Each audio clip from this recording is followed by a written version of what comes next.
Thank you so much, Mr. Sir. Take care. Bye bye. Do not just leave the picture out where you So we have to put bars on per the White House. We have to put bars until the 2 in the morning. No, stop. Sir, Put please. up bars until the 2 in the morning.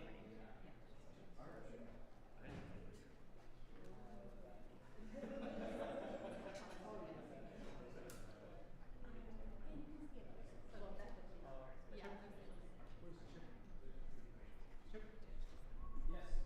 So we went up in Boston.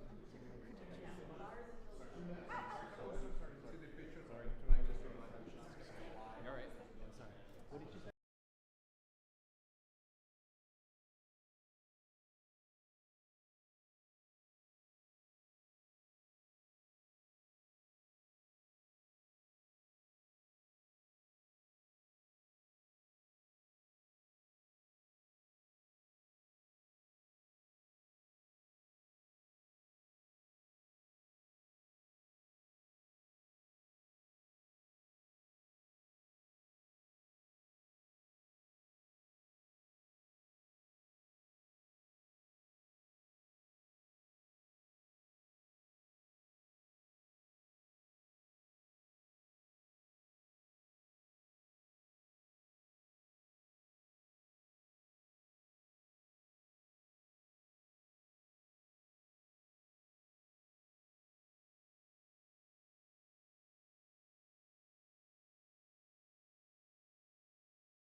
Yeah.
markers are here.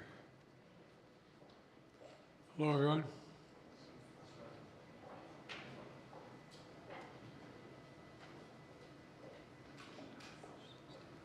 Got everybody? Well, good afternoon. And this is a very good afternoon. A very good afternoon.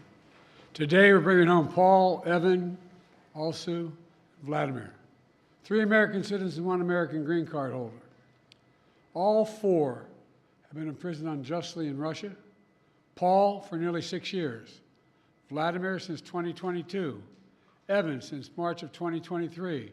And Alsu since October of 2023. Russian authorities arrested them, convicted them in show trials, and sentenced them to long prison terms with absolutely no legitimate reason whatsoever, none.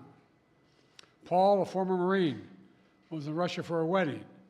Evan, a journalist with a Russian in Russia, was in Russia, assigned by the Wall Street Journal. Alsu, also a journalist, was in Russia to see family. All 3 falsely accused of being spies. And Vladimir, who was a Russian citizen by birth and holds an American green card, is a Pulitzer Prize-winning journalist and was a pallbearer at my friend John McCain's funeral with me. He spoke out against Putin's regime, and for that he was convicted of treason. And now, their brutal ordeal is over, and they're free. Moments ago, the families and I were able to speak to them on the telephone from the Oval Office. They're out of Russia. Earlier today, they were flown to Turkey, and soon they'll be wheels up on their way home to see their families. This is an incredible relief for all the family members gathered here. It's a relief to the friends and colleagues all across the country who've been praying for this day for a long time.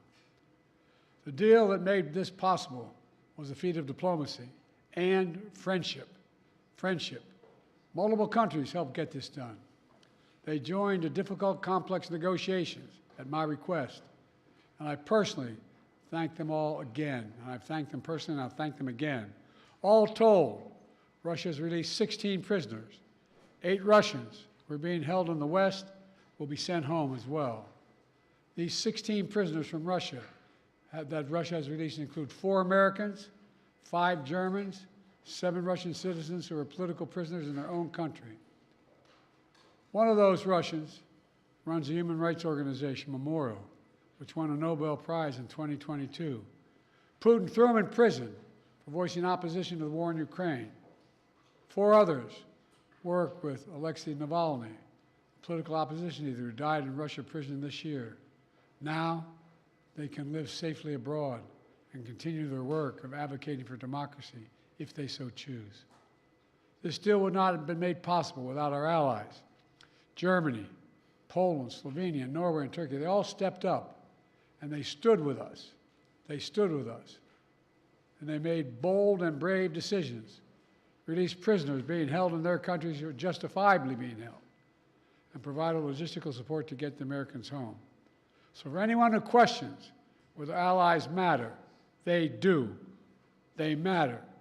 And today is a powerful example of why it's vital to have friends in this world.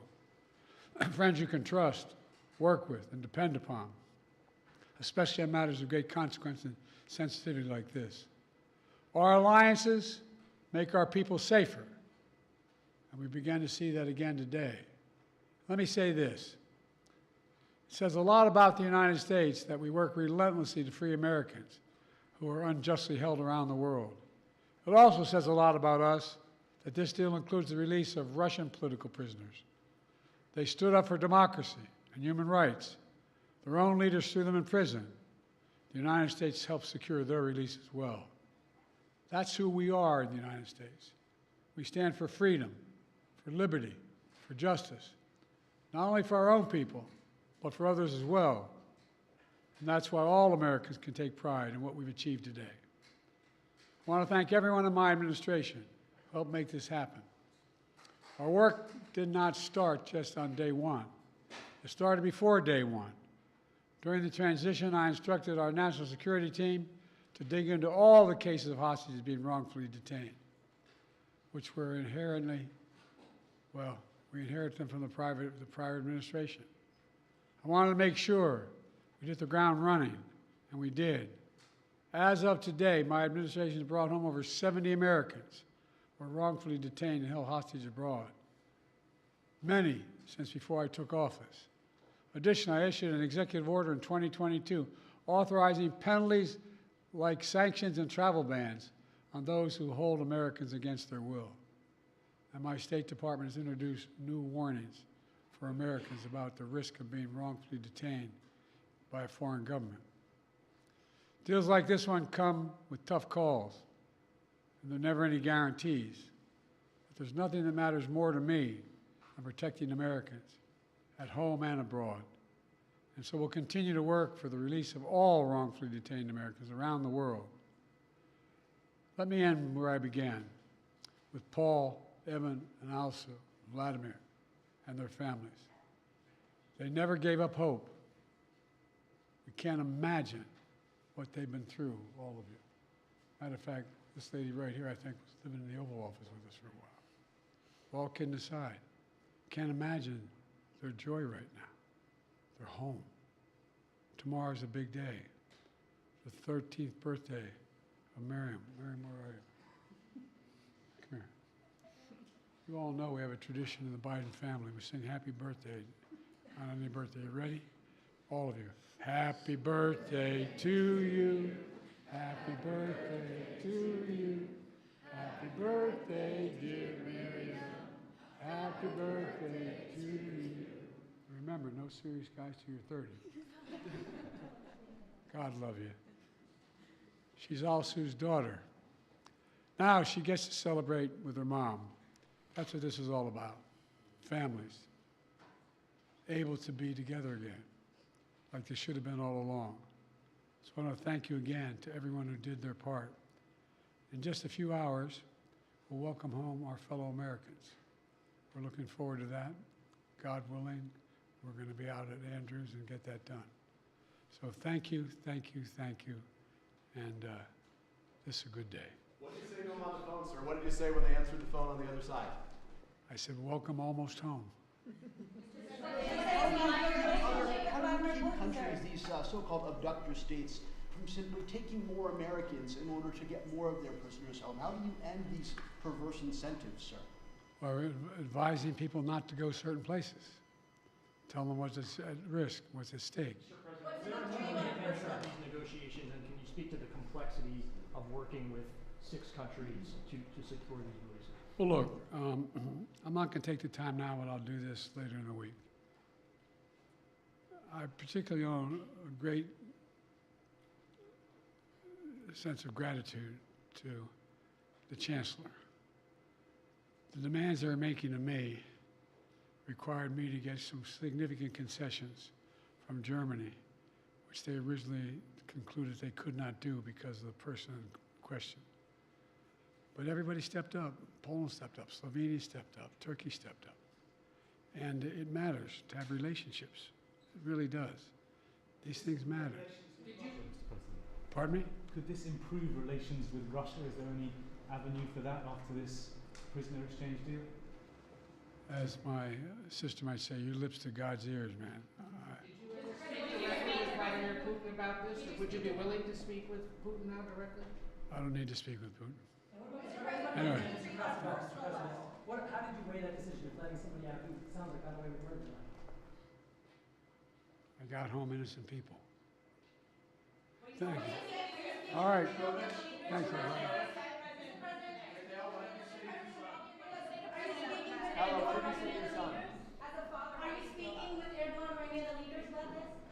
Say that again? Are you speaking with President Erdogan or other leaders about this?